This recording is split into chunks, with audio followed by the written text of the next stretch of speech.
好，歡迎大家又翻嚟期權大叔每周大市分析啦。嗱，開始之前咧，我哋又賣下告白先。嗱，我有個 Patreon 嘅，咁如果你哋覺得我講嘅嘢又好，或者覺得想睇我每日嘅收市 post 早啲收到，又或者想睇到某啲資訊嘅咧，你可以去 Patreon 嗰度去支持下我。咁其次咧，我仲有一個免費嘅 Facebook 嘅 private group 嘅。咁如果你覺得我寫嘅嘢又想早啲睇啊，或者想收多啲我嘅資料啊，或者我發放嘅資訊咧，你可以去 Facebook 嗰邊去join 我個 private group 嘅。咁其次咧，有冇啲再貼近啲嘅市啊？有嘅，咁就係咧，就係我會有兩個嘅谷嘅。咁嗰兩個係咩嚟咧？嗱，一個咧就係每日數據分析，每日即時數據分析。咁咧中間有好多數據，同埋甚至乎有陣時會俾一啲即場嘅 insight 大家嘅。咁另外咧就係話每一晚咧我都會有另外一個谷嘅，就係話嗰個係個期權盤路倉位解讀啦。嗱，嗰個主要咧就係去分析一下每大戶做過啲咩策略個方向等等所有嘢嘅。咁啊，如果有興趣嘅朋友可以喺下邊嘅YouTube 下邊嗰度咧會有 comment 可以登記，或者有條 link 喺度噶啦。嗱，有問題你可以喺留言或者 PM 我。好啦，咁而家我哋正式開始呢個禮拜嘅每周大市分析。好，歡迎大家翻嚟期權大叔每周大市分析啊！今日2026年2月21日啊，大年初五啊。咁啊，開始前邊有話小告白。如果第一次睇到頻道嘅朋友，麻煩撳翻 subscribe，最好撳埋隔離個鐘仔。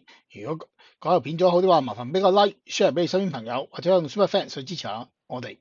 另外，如果有任何問題，歡迎下邊留言，我會盡快覆翻你哋嘅。好啦，啱啱馬年第一個每周大市分析，咁啊先同大家拜個年。希望大家橫財就手，就萬事勝意啊，心想事成。好，咁啊翻嚟周線先。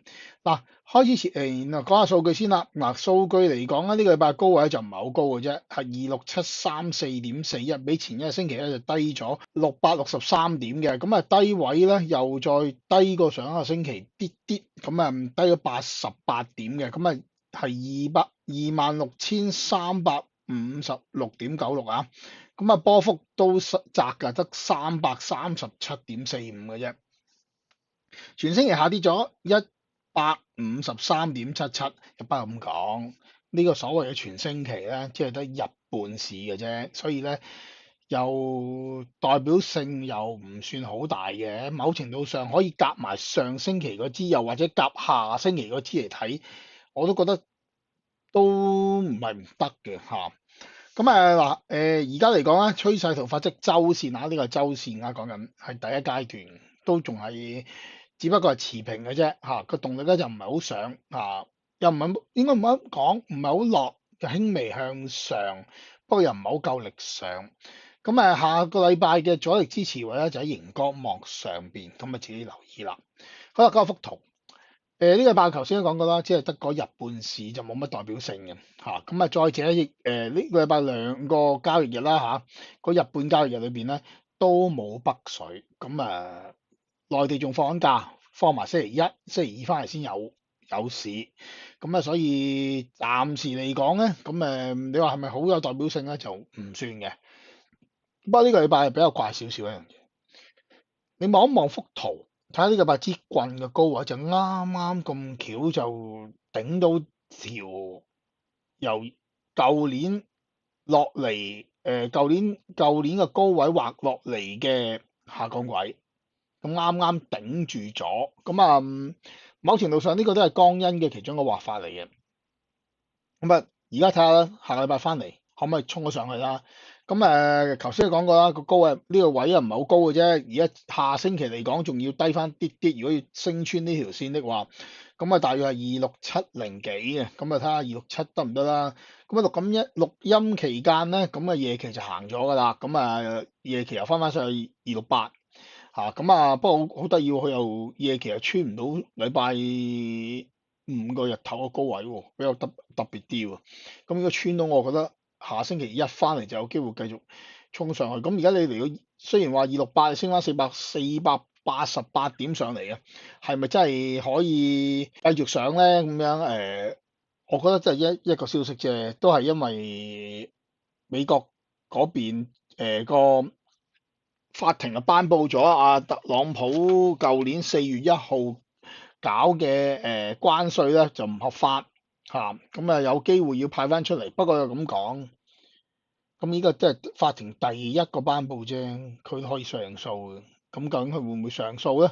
呢個其一啦，其二就係佢有冇第二個法案可以支持去做呢樣嘢咧？據錄音嘅時間咧，就知道佢好似用緊第二條法案延長緊個關稅150日。咁佢要再諗諗計，或者諗個判詞，可能睇下會唔會上訴等等啦。幅圖嚟講咧，都講真都係區間上落啫，都未話好差嚇。咁暫時嚟講咧，我即係用周線睇咧，你都係純粹你都係呢6個禮拜嘅區間裏邊個底部啦，咁講6個禮拜底部啦嚇。又未話突破向下。咁雖然話今個禮拜咧就收咗喺條下降上升軌嘅外邊啦或者成支棍都喺外邊啦。咁又唔排除下個禮拜可以翻上去嘅啫。咁夜期頭先都講咗啦，都升咗上去啦。再者，如果翻上去嘅佢只要高過呢個禮拜嘅高位，呢個禮拜高位頭先都講過唔係好高嘅咋，26734.41。咁喐下嘭一聲就上去，咁就已經係一支上升嘅周線嚟嘅喎。哪怕佢收咩位都好啦，到時已經係支 at least 一個上升嘅周線嚟喎。咁畫向上嘅喎咁畫得向上咧，即係話嗰條上升軌咧又可以延伸多一條出嚟喎。即係攞啱啱而家呢個禮拜低位嚟延伸上去喎。即係一個禮拜升，一個禮拜跌，一個禮拜升，一個禮拜跌。暫時你話動力就唔係好夠嘅。咁再者啦，嚟緊呢個禮拜就結算，禮拜4結算。更加唔好期望係好大嘅波幅啦。暫時我會覺得都係維持翻喺26000至27000之間啦。究竟會下星期會有啲咩情況嘅機會咧？轉頭翻嚟日線就講多啲啦周線就冇乜特別啦，係睇下佢可唔可以企翻喺兩條嘅下降線，或者一條下降一條上升線嘅上邊翻到上去咧，咁睇好一線。翻唔到上去嘅會唔會再落咧？純粹睇而家幅圖咧，又未必夠力落。尤其是周線添，周線更加添，因為頭先都講咗第一階段，暫時見唔到有一個好 significant 嘅下降動力。唯一一樣嘢就係咩咧？就係上星期出咗個周線 MACD 出咗個死亡交叉。呢個禮拜就延續咗嗰個下跌。下禮拜能唔能夠繼續延續，還是下個禮拜又轉翻做支黃金交叉？如果要黃金交叉就一定要喐得好勁要升得好勁先得否則的話咧就未必可以出到黃金交叉。所以暫時嚟講都係上落市啦。頭先都講咗個區間，我暫時如果以周線嚟講，我都係睇緊26000至27000啦就算日線我都應該都係咁樣。不過日線就會有啲嘢會講多少少。我諗周線講住咁多先啦。咁有啲咩我哋轉頭翻嚟喺日線入面再講啦。轉頭見。好，翻嚟日線圖啦。講幅圖之前咧，例牌講下數據先啦。呢個禮拜得日半市啦，咁成交就自然縮咗啦。再加上冇咗北水，就更加縮添啦呢個禮拜成交咧縮咗48%咁平均成交只係1251.85億嘅啫，相比前一個星期咧就少咗1153.52億嘅。下一個乾商嘅轉角咧就2月26號，咁啱得咁巧，就係結算日會唔會又係結算日之後又先開始行咧好啦，日線圖嘅趨勢圖法則咧就剛剛進入咗第二階段都係星期5嗰日進入嘅啫而家係牛市結束。技術指標就輕微轉弱，不過咧你見到下邊咧 MACD 咧個下跌個動力咧就增加緊嘅，大家要留意啊。再者留意多樣嘢就係話佢個好淡分界線啦。呢個禮拜嚟講星期一嗰日咧就喺好淡分界線星期一就收市價翻咗好淡分界線之上嘅。但係星期二咧，星期五咧就喺好大分界線之下嘅嚇，咁一上一落嘅。另外咁下一個交易日，即係嚟緊星期一啦，個好大分界線咧就係2655.3.95啊嚇。咁最後就係嗱呢個月嘅波幅估計就1909點，咁而家未行夠㗎嚇，只有1103點嘅啫。咁中間數就喺26846。咁換句話講，以呢個禮拜收市價咧，都仲未喺中間數裏邊，咁能唔能夠可以幫幫手咧？嗱，再者，其實呢個月咧個現貨同期貨係未同步啊，爭緊500點左右嘅。咁能唔能夠翻上去補翻嗰500點嚟做呢樣嘢咧？咁剩翻3個半交易日嘅啫，基本上，咁睇下佢幫唔幫到手啦嚇。嗱，講一幅圖。嗱，上禮拜都講咗啦，做咗3個嘅沽賭，咁前2個唔好提，因為已經補晒噶啦，所以冇乜意思噶啦。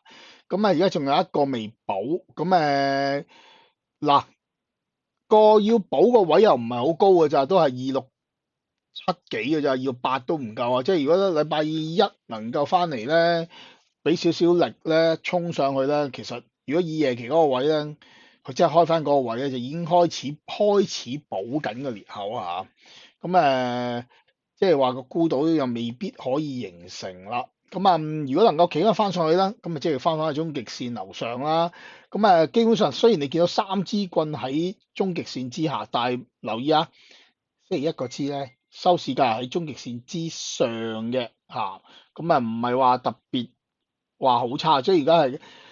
一支下邊，一支上邊，一支下邊啊嚇，唔好睇得特別差住，未係嘅。再者你見到下邊條紅色線啊，即係呢條呢個條紅色線啊，呢條咧就由2025年個低位畫上嚟嘅上升軌嚟嘅。上星期吉穿咗，又翻上去，但係呢個禮拜收市價就跌穿咗落嚟啦。我都話線就我嚟破嘅，破完。你睇下嚟緊嗰2支能唔能夠翻上去啦？翻唔到上去就驚驚地啦，翻到就又脫一脫險。不過如果根據夜期咧，就有機會應該高開嘅。咁但係開完會唔會落翻嚟咧？真係唔知㗎噃。佢可以落翻嚟㗎，開完之後到時又可能唔係咁樣玩法㗎喎嚇。咁所以咧，大家要留意啦嚇。另外啦，上邊咧都有條下降軌落咗嚟嘅。呢個就今年嘅高位拉翻啱啱過去個反彈位咧，拉條個下降軌落嚟，咁能唔能夠升穿？嗱，如果以下個禮拜嚟講又唔係好高嘅咋嚇，只要升穿270咧就翻上去，所以其實幅圖係好窄嘅就呢度，其實呢度講緊都係2000點之內嘅事嚟嘅咋，基本真係窄到咧，即係有點而嚇死你嗰種啊，所以唔好睇得話特別差嗰種啊嚇。又唔好睇得特別好嗰種啊嚇，暫時嚟講咧，如果你問我純粹睇幅圖咧，都係區間上落嘅啫。即係咧，頭先喺周線都講咗啦，呢條突頭我唔好計啦，咁其實都係畫一畫落嚟，都係嗰幾個禮拜都係呢幾個位嘅啫。嗱，呢橛即係26000、27000之間上上落落嚇，走咗成個禮拜咁，上咗成個月啊嚇。而家問題就係睇下佢幾時出現突破。究竟突破邊一邊咁樣？2月就剩翻日子唔係好多。其實權倉嚟講咧，兩邊都有新倉，兩邊都有大倉。個分佈咧，咁留翻喺會員後續面再講啦嚇。嗰度講詳細好多，甚至我俾埋個倉位分佈圖你都仲得啊，陣間嚇。你有興趣嘅朋友可以去購買又得，或者呢個禮拜好喎，呢個禮拜應該係2月分享會嘅朋友仔係免費查閲嘅嚇。嗱，其實佢啲倉就禮拜五先做嘅，不過咧我俾多個小 tips 大家就係，佢禮拜五做啲倉比較怪嘅，所以怪係咩咧？佢兩邊都加大倉，好倉又加，淡倉又加嚇，兩邊都加啲1000張以上嘅倉喎。仲有禮拜五嗰日咧，係大力加倉嗰種嚟嘅喎，即係每邊啲張數咧講緊係總張數咧係2000張或以上喎，兩邊都係喎。咁嚟緊可能呢個禮拜要爆邊嘅。不過如果你問我咧，我啊想去，嗱落埋去殺埋啲淡倉，跟住彈上去啦。不過如果夜期咁行法咧，就未必落去殺啦，有機會又翻上去。不過咁講，穿咗27000先講啦，穿唔到17000嘅都係區間嚟嘅啫，都係26000、27000、27000，即係哪怕就算星期一俾你衝到口上去，咁係咪真係可以扶搖直上咧？咁要睇下佢能唔能夠即係企穩27000啦，企穩27000就我望佢補翻咩啦，補翻嗰幾百點啦，咁就飛成千點上去㗎啦。不過呢個機會我又覺得結算週就微少少啦，所以2月份咧呢個2月咧係難，即係如果老實大戶做倉都辛苦啊，因為咧其實得頭2個禮拜嘅啫，呢個第3個禮拜都日半市，第4個禮拜翻嚟結算，咁你諗下，咁有啲咩做得到啊？咁即係話，如果咁樣的話咧，2月份咧就真係窄幅嚟嘅啫，得個千一二點嘅啫。如果以現貨計，期貨就好啲啲，期貨就有都有差唔多1800點咁樣。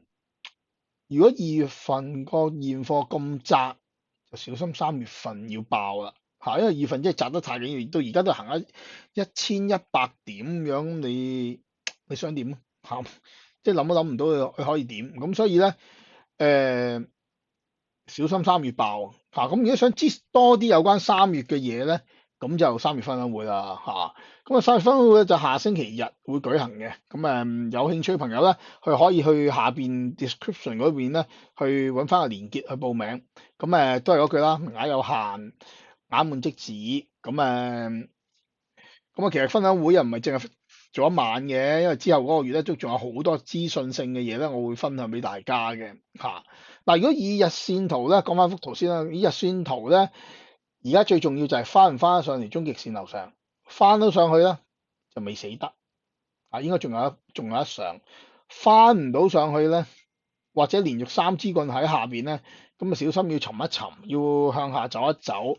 究竟3月係向上定向下咧，就分享會再講啦，或者等下個禮拜轉完倉再講啦。仲有分享會朋友仔咧，應該會下星期初就會收到轉倉位置㗎，因為咧暫時相信咧，應該嚟緊星期一或者星期二咧就會轉倉。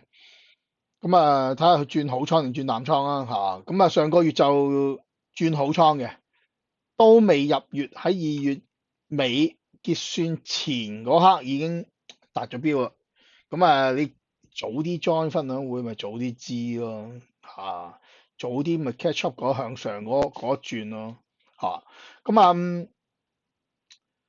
日線就冇乜特別啦。因為呢個禮拜都係日半市嗱係星期4、5個支棍再加夜期咧，就而家令到大家咧就好混淆嘅，因為點解一支跌就一支升，又一支跌又夜期又升翻上去，究竟禮拜一係升定跌咧？等大市分解啦。因為我頭先講咗兩邊都有倉，邊邊多啲，會員後續講好啦，轉頭翻嚟講下特別日子，轉頭見。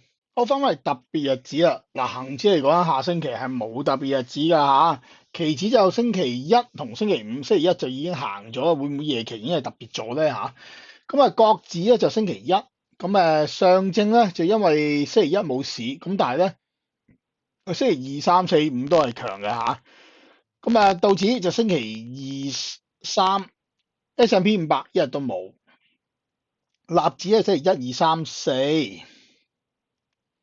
好啦，趨勢法則啦，趨勢法則呢個日線嘅恒指啱啱進入第二階段，第二階段咧可以彈翻轉頭嘅，如果佢夠力升咧，唔排除有機會翻翻轉頭做第一階段噶另外國指同科指咧國指就剛剛進入第4階段，科指啊沉淪咗喺第4階段都一段時間噶，而家係睇下有冇力上嘅啫。不過科指就近排因為連美股咧啲科技，尤其 AI 股咧都受壓所以咧可能真係有啲難題嘅亦或者咁拖住成個恒指嘅走勢都唔奇上證第一階段不過個力水就弱咗少少噶啦道指都係第一階段， S&P 500第三階段，納指第四階段。嗱，其實基本上咧，美股咧就而家第一個別發展緊啦，第二咧就係話我覺得佢都係喺度上上落落尋緊頂，或者喺度誒消耗緊啲向上動力啊。因為咧你上上落落咧，咁你原先個方向係向上嘅，咁你而家你又唔上又唔落，即係上落市咁樣的話咧，係會消耗緊向上嘅動力嘅，所以大家要留意。所以就算美股嚟講，唔排除可能都會有一下個比較深少少嘅下跌。咁不過咧嗱，個關稅問題咧，咁有可能又會刺激翻個美股上，因為舊年咧一出關稅一話要增加關稅咧，即刻跌咗落嚟。咁而家話法庭話呢個非法行為嚟嘅，咁頒布無效咁樣的話咧。咁有可能咧又夾翻上去，不過最頭痕嘅咧，究竟係咪真係冇上訴咧？係咪真係要退稅咧？咁而家講緊要退嗰度咧，都嗱新聞就咁講，我照讀嘅啫嚇，估計有1750億美金要退，咁點退法啊？我睇個手續啊，或者人工咧，即係個退個工序咧，嗰個費用都唔少喎。如果真係要退的話，咁但係究竟點做法咧？暫時未知，同埋係咪真係要退咧？究竟特朗普係咪仲有後着殺着出嚟咧？另外一個大家要留意就係話嚟緊咧，特朗普政府就啱啱向伊朗就發出最後通牒㗎啦，已經俾15日時間佢哋要交代有關核設施嘅嘢，咁唔排除喺10日之內發動攻擊，去攻擊佢啲核設施。咁嗱，市場上係對呢個行為係有啲擔憂嘅，因為嗱你好多人都話喂，佢打仗一日就搞掂咗啦，係絕對係。今時今日尤其是美國出手又快又狠，不過一樣嘢你未打啊嘛，一日未打咧都有一個陰影喺度，點打法咧？打有幾多傷亡咧？究竟人哋會唔會反擊咧？係咪一定成功咧？等等所有嘢都未知因素，所以咧所有市場都可能會有一個比較保守嘅一個穩陣嘅階段嚟。咁所以咧我覺得你話要升係咪真係咁易咧？兩睇嘅，睇下佢唔係企穩先講啦，企得穩先講啦嚇。咁好啦，咁呢個禮拜講住咁多先啦。咁希望馬年下星期翻嚟咧，連上證都開埋的話咧，個市就會正常啲，多啲嘢睇，甚至乎進入3月咧，應該會有一個季月嚟嘅。咁你要留意翻啊，3月除咗季月之外咧，仲有好多銀行啊，很多藍籌股咧開始公布業績啦。如果冇記錯咧，最後嗰日即係28號啦，呢個月嘅最後一日咧，東亞係第一個搶出嚟公布業績先嘅。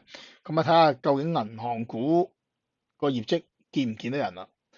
好啦，咁下星期再翻嚟同大家每週大市分析，下星期見，拜拜。